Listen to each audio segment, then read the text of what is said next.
मैं आपको रीट एग्जाम की बात करूं तो 2018 में 2-3 प्रश्न केवल इस एक चैप्टर से बने थे, तो ये काफी अधिक इंपॉर्टेंट है। चलिए शुरुआत करते हैं। अंग्रेजी विरोधी असंतोष को वैधानिक रूप देने के लिए ए.ओ. ह्यूम ने इंडियन नेशनल कांग्रेस की स्थापना की थी। देखिए, अंग्रेजों को उस समय लग रहा था, कांग्रेस की स्थापना कब हुई? तो देखिए 1885 में। 1885 से पहले अंग्रेजों को ऐसा लग रहा था कि भारत में वापस एक बार विद्रोह होने वाला है। तो उस विद्रोह को दबाने के लिए इन्होंने एक योजना बनाई और उस योजना के तहत इन्होंने कांग्रेस की स्थापना की थी ताकि उस विद्रोह को दबाया जा सके। तो ये आपको ध्यान रखना है। और इस सिद्धांत को क्या कहते हैं? सेफ्टी वॉल्व सिद्धांत। आपने जरूर पढ़ा होगा ये। 28 दिसंबर 1885 को मुंबई में इंडियन नेशनल कांग्रेस का जन्म हुआ था। 1885 ईस्वी में कांग्रेस की पहली बैठक हुई मुंबई के ग्वालिया तालाब इलाके में गोकुलदास तेजपाल संस्कृत कॉलेज में। तो ये आप स्थान ध्यान रखिएगा, पहली बैठक कहां पर हुई। पहले अध्यक्ष किन्हें बनाया गया? बंगाल के व्योमेश चंद्र बनर्जी को कांग्रेस के पहले अध्यक्ष रहे थे ये। जनरल सेक्रेटरी किसको बनाया गया था? तो कांग्रेस अधिकारी एनल ऑक्टेवियन ह्यूम को, ए.ओ. ह्यूम को। तो ये फैक्ट आपको बेसिक ध्यान रखने हैं। अब देखिए कुछ इंपॉर्टेंट फैक्ट है। 1890 के दशक के मध्य में मध्य भारत में अकाल फैला था। अकाल के बावजूद भी अंग्रेजों ने बड़ी सख्ती से किसानों से लगान वसूल किया था। मध्य व जो पश्चिमी भारत है, पश्चिमी भारत में प्लेग का प्रकोप फैला, फिर भी सरकार को कोई चिंता नहीं थी इन सभी के बारे में। फिर 19वीं 20वीं सदी में राष्ट्रीय आंदोलन की घटनाएं। देखिए, महाराष्ट्र में तिलक ने ब्रिटिश सरकार के खिलाफ लेख लिखे थे और इनके अखबार के नाम आप ध्यान रखिएगा। तिलक के ये अखबार है मराठा और केसरी अखबार। तिलक को उग्रवाद का जनक कहा जाता है। बाल गंगाधर तिलक को क्या कहा जाता है? उग्रवाद का जनक। इनका मत था, भारत में अंग्रेजी नौकरशाही से अनुनय विनय करके हम कुछ भी प्राप्त नहीं कर सकते। तो ये आप ध्यान रखिएगा कि ये किसका मत है? तो तिलक का मत है। तिलक ने शिवाजी व गणपति उत्सवों के माध्यम से नई जागृति पैदा की थी। जनता में स्वराज का मंत्र फूका। चापेकर बंधुओं के द्वारा प्लेग कमिश्नर की हत्या कर दी गई थी। इस पर तिलक ने पत्रों में टिप्पणी की थी। तो ये आपको ध्यान रखना है कि जो चापेकर बंधु थे उन्होंने प्लेग कमिश्नर की हत्या की। तो फिर तिलक ने क्या किया कि इस घटना का वर्णन अपने पत्रों में किया। तो उन्हें हिंसा व राजद्रोह के मामले में 18 माह के कठोर कारावास की सजा दे दी गई। गिरफ्तारी पर जनता की रोषपूर्ण प्रतिक्रिया ने उन्हें लोकमान्य बना दिया, इसलिए इनको लोकमान्य बाल गंगाधर तिलक भी कहते हैं। देखिए, इन्होंने होम रूल लीग का भी संचालन किया था। कब? 1916 ईस्वी में बेलगाम से। स्थान भी आप ध्यान रखिएगा, बेलगाम। और कहां कहां पर किया था? तो देखिए, कर्नाटक है और महाराष्ट्र में बॉम्बे को छोड़कर संपूर्ण महाराष्ट्र में होम रूल लीग का संचालन तिलक के द्वारा ही किया गया था। और देखिए, ये फैक्ट काफी अधिक इंपॉर्टेंट है। देखिए, लखनऊ समझौता हुआ था 1916 ईस्वी में। किन किन के मध्य? कांग्रेस और मुस्लिम लीग के मध्य। तो ये समझौता किसने करवाया? तो देखिए, ये समझौता संपन्न करवाया गया था बाल गंगाधर तिलक के द्वारा। और इनका देहांत कब होता है? 1920 में, 1 अगस्त 1920 में। 20वीं सदी के प्रारंभ में राष्ट्रीय आंदोलन अति तो तब हुई जब प्रशासनिक दक्षता बढ़ाने के नाम पर बंगाल का विभाजन कर दिया गया। और ये कब किया गया? तो 1905 में। अतः इसके विरोध में स्वदेशी आंदोलन का शुभारंभ हुआ। कांग्रेस का सूरत अधिवेशन। देखिए, कांग्रेस का जो सूरत अधिवेशन हुआ था, ये हुआ था 1907 में। और इसमें कांग्रेस 2 भागों में बट गई थी, गरम दल और नरम दल। तो देखिए, गरम दल देखते हैं। गरम दल लिखा पढ़ी के अलावा भी कुछ करना चाहिए, जैसे कि हड़ताल है, अंग्रेजों का आर्थिक बहिष्कार है, तो ये जो गरम दल के नेता थे उनका मानना था। तो गरम दल के जो प्रमुख नेता थे इनका नाम आप ध्यान रखिएगा। पंजाब से थे लाला लाजपत राय, बंगाल से विपिन चंद्र पाल, महाराष्ट्र से बाल गंगाधर तिलक। इन तीनों का नाम आप ध्यान रखिएगा, ये गरम दल के समर्थक थे।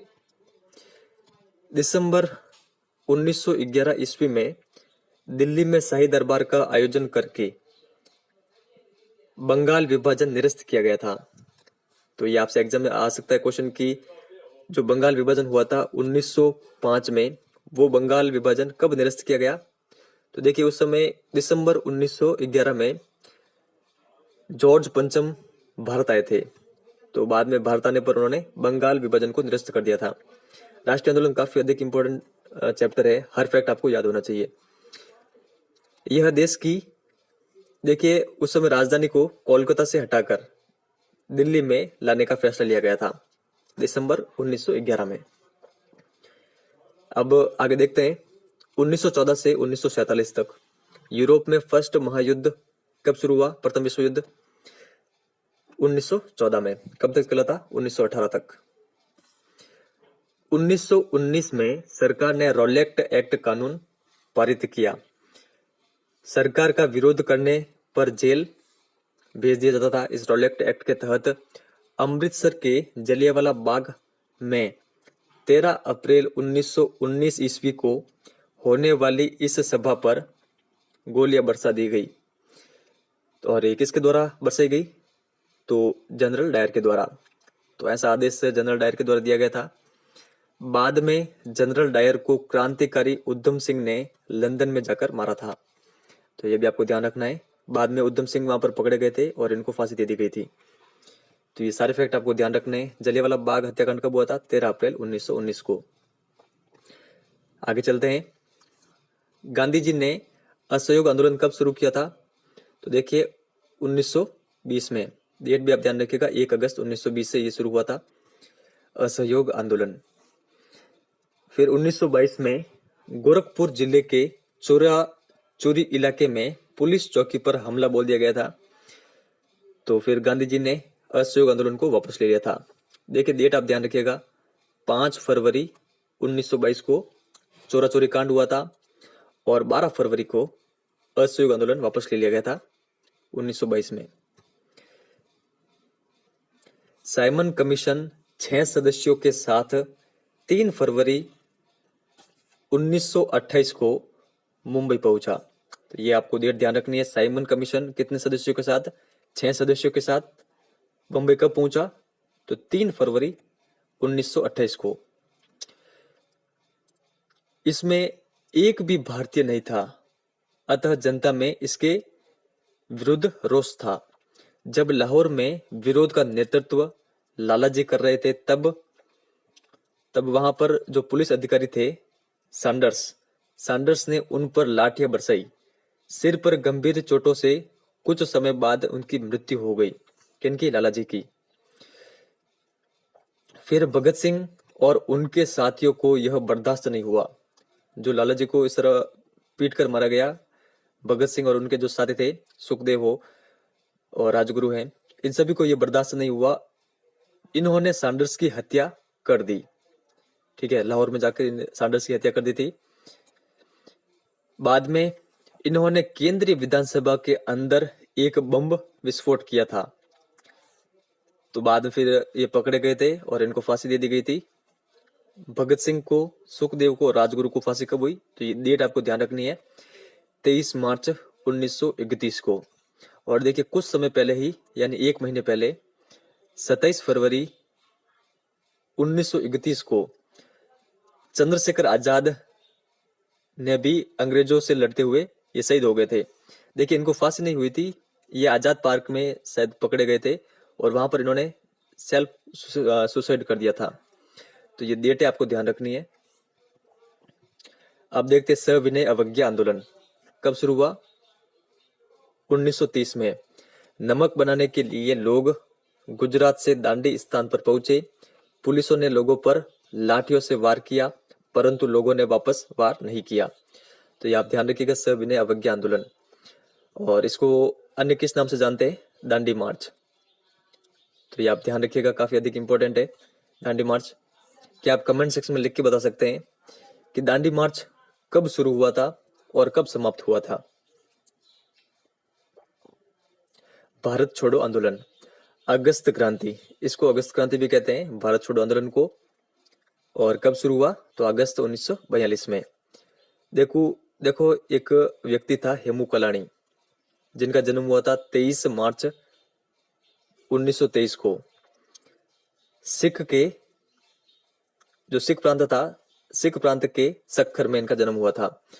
1942 ईस्वी में इसे जानकारी मिली कि अंग्रेजी सेना हथियारों से भरी हुई रेलगाड़ी अरोड़ी शहर, जो कि सिंध प्रांत में पड़ता था, से होकर गुजरेगी।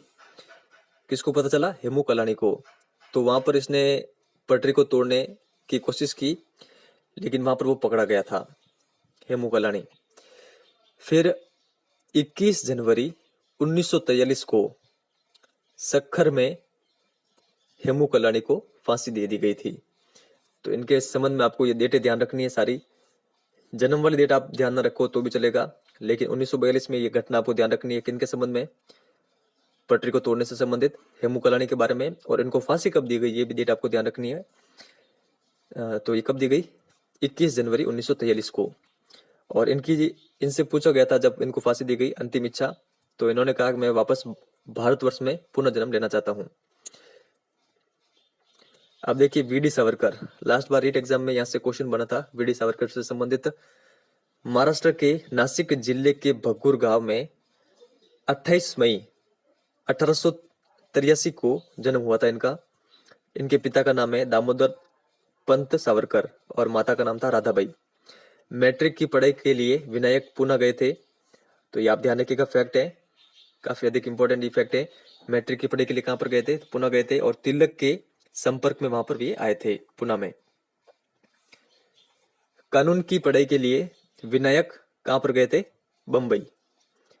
उस समय इंग्लैंड में रह रहे प्रसिद्ध क्रांतिकारी श्यामजी कृष्ण वर्मा ने विनायक के लिए लंदन में उच्च अध्ययन के लिए छात्रवृत्ति की व्यवस्था की थी।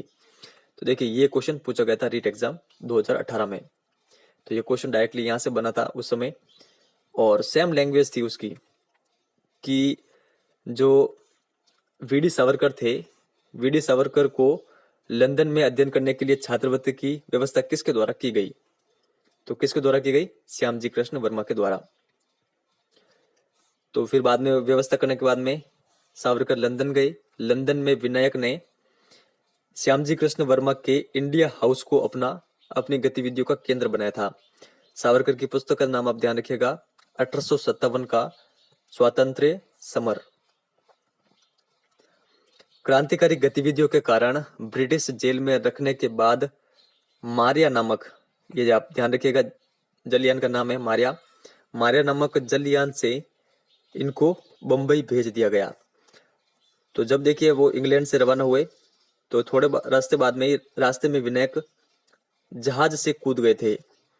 और जहाज से निकलने के बाद में तैरकर फ्रांस की सीमा तक पर वो पहुंचे थे, लेकिन वहां पर फ्रांस की सरकार ने उन्हें गिरफ्तार कर लिया गया। और गिरफ्तार करने के बाद वापस किसको सौंप दिया? अंग्रेजों को सौंप दिया। बाद में भारत उनको वापस लाया गया और 2 आजन्म कारावास की उनको सजा देकर 11 वर्ष तक अंडमान की सेल्यूलर जेल में काले पानी की कठोर यातनापूर्ण सजा इनको दी गई थी। लौटने पर विनायक को रत्नागिरी महाराष्ट्र में नजरबंद किया गया था। और इनको कब मुक्ति मिली? 1937 ईस्वी में। तो ये सारे फैक्ट आपको ध्यान रखने हैं, सावरकर से संबंधित है। इनकी मृत्यु कब हुई? तो 26 फरवरी 1966 को। आगे देखते हैं यहाँ पर सुभाष चंद्र बोस। सुभाष चंद्र बोस का जन्म होता है 23 जनवरी 1897 में। इन्होंने देखिए आईसीएस की परीक्षा उत्तीर्ण की और बाद में ये छूट भी दी थी। और 2 बार कांग्रेस अधिवेशनों के ये अध्यक्ष रहे थे। कब कब? 1938 और 1939, हरिपुरा अधिवेशन और त्रिपुरा अधिवेशन। 1943 में आजाद हिंद फौज की जो कमान इन्होंने संभाली थी सुभाष चंद्र बोस ने। 1944 के 1944 में बोस के नेतृत्व में आजाद हिंद फौज के अभियान व 1946 ईस्वी में नौसैनिकों के विद्रोह से अंग्रेजी सरकार भयभीत थी। इनकी मृत्यु कब हुई? तो 18 अगस्त 1945 ईस्वी में विमान दुर्घटना में, ऐसा माना जाता है। तो इनके संबंध में सारे फैक्ट आपको ध्यान रखने हैं। आगे चलते हैं। अब देखिए राष्ट्रीय आंदोलन और राजस्थान। बिजोलिया किसान आंदोलन। 84 किस्म के कर किसानों से उस समय लिए जाते थे। देखिए बिजोलिया किसान आंदोलन शुरू हुआ था 1897 से लगाकर और ये समाप्त हुआ था 1941 में। तो ये टाइम पीरियड भी आप ध्यान रखिएगा। 1913 में साधु सीताराम दास के ने इस व्यवस्था का विरोध किया। किस व्यवस्था का? जो ये किसानों से कर लिया जाता था 84 किस्म का। 1916 ईस्वी में विजय सिंह पथिक व माणिक्य लाल वर्मा के नेतृत्व में किसानों ने बेगार करने से मना कर दिया और कर भी नहीं दिए।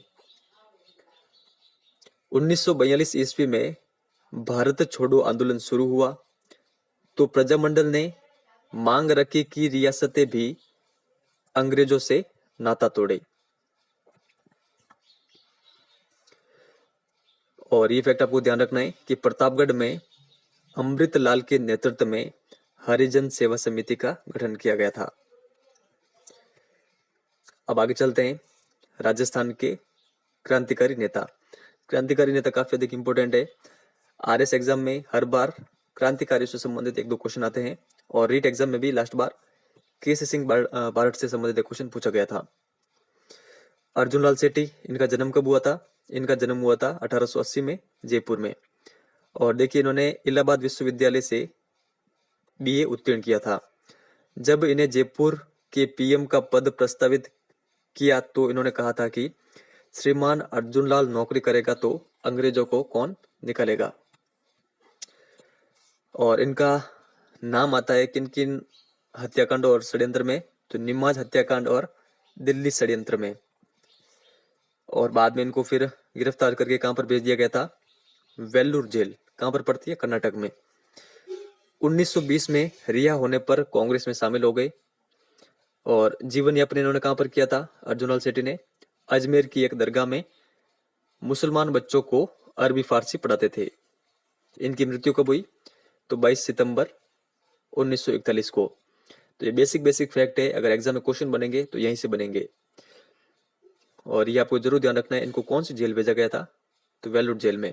और किन किन हत्याकांडों में इनका नाम आया था तो ये भी आपको साथ में ध्यान रखना है। आगे देखते हैं।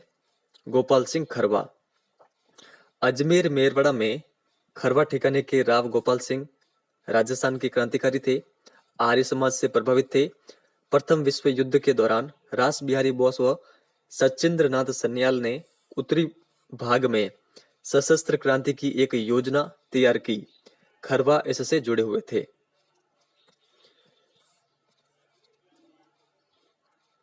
किसी क्रांतिकारी ने यह योजना अंग्रेजों को बता दी थी। तो देखिए जो रास बिहारी बोस और सचिंद्र नाथ सन्याल के द्वारा उत्तरी भारत में सशस्त्र क्रांति के लिए जो योजना बनाई गई थी, इस क्रांति की योजना को अंग्रेजों को बता दिया था किसी क्रांतिकारी के द्वारा। तो जून 1915 में ब्रिटिश सरकार ने राव गोपाल सिंह को आदेश दिया कि 24 घंटे में खरवा छोड़कर टॉडगढ़ चला जाए और वहां पर पुलिस की निगरानी में रहे।